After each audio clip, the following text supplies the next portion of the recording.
Halo sahabat, salam jumpa, salam sehat. Marilah kita awali hari ini dengan doa yang didasarkan pada bacaan hari ini. Doa pagi, Jumat 17 Mei 2024, hari biasa pekan ke-7 Paskah. Sesudah mengatakan demikian, ia berkata kepada Petrus, "Ikutlah aku." Dalam nama Bapa dan Putra dan Roh Kudus. Amin. Bapa, kalau digambarkan rasul itu seorang yang lunak, gampang menyerah dan membiarkan orang lain merebut atau meremehkan wewenangnya, hal itu jelas tidak nyata pada Paulus. Di Filipi, ia sudah memprotes karena didera, "Kami warga negara Roma." Hingga penyiksanya menjadi takut dan minta maaf. Di hadapan Mahkamah Agung, terdiri dari orang Saduki dan Farisi, ia menandaskan kedudukannya. "Aku adalah orang Farisi, keturunan orang Farisi." Dan timbullah perpecahan antar mereka, dan golongan Farisi mulai membela.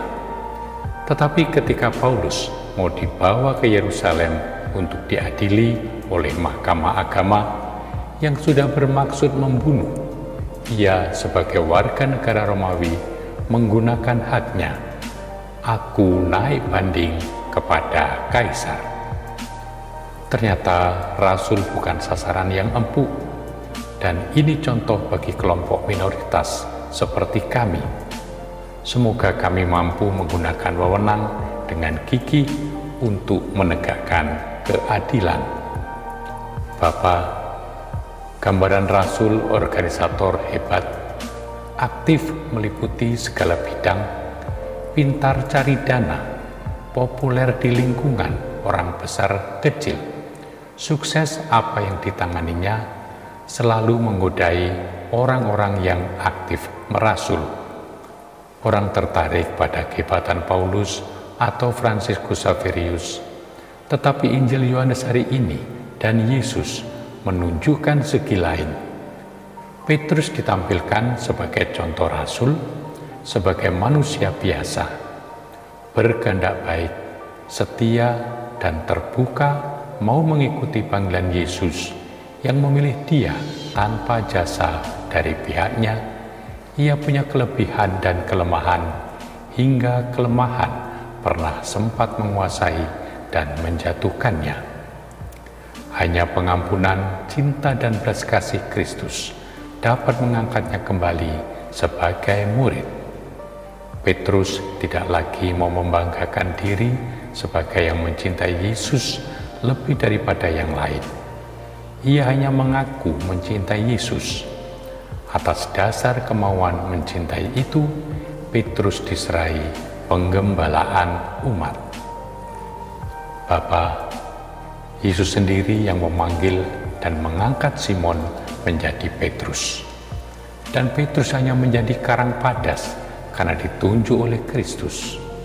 Dalam penunjukannya, Yesus sedia mendasari si lemah untuk menjadi kuat, si penakut untuk menjadi berani. Semua kekuatan dan kemampuan berasal dari Kristus. Petrus mengikuti Yesus karena ditarik oleh cinta. Meskipun ia tidak tahan, tidak setia, Yesus tetap menarik, mengampuni, dan membangkitkannya. Petrus berani pada hari Pentakosta, ragu menghadapi permintaan Kornelius, orang kafir, untuk dibaptis. Petrus memutuskan penerimaan orang Kristen yang dari kafir secara penuh. Dia bersama Roh Kudus di Konsili Yerusalem. Tetapi di Antiokhia, ia bersikap pelin-pelan dalam hal yang sama hingga ditegur oleh Paulus. Sebenarnya Yesus lebih memimpin, dan Petrus yang dipimpin olehnya diikat oleh tali kasih dan dibawa juga ke tempat yang tidak dikehendaki.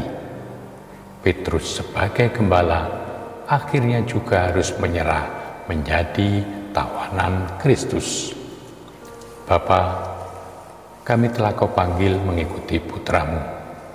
Kami mohon, curahkanlah Roh Kudus kepada kami, agar kami dapat melanjutkan karyanya yang sudah dimulai di tengah-tengah kami. Mampukanlah kami juga meneladani Petrus dalam mengikuti putra-Mu. Demi Yesus Kristus putra-Mu, Tuhan dan pengantara kami, yang hidup dan berkuasa kini dan selama-lamanya. Amin. Semoga Allah yang Maha Kuasa memberkati saudari-saudara sekalian, Bapa dan Putra dan Roh Kudus. Amin.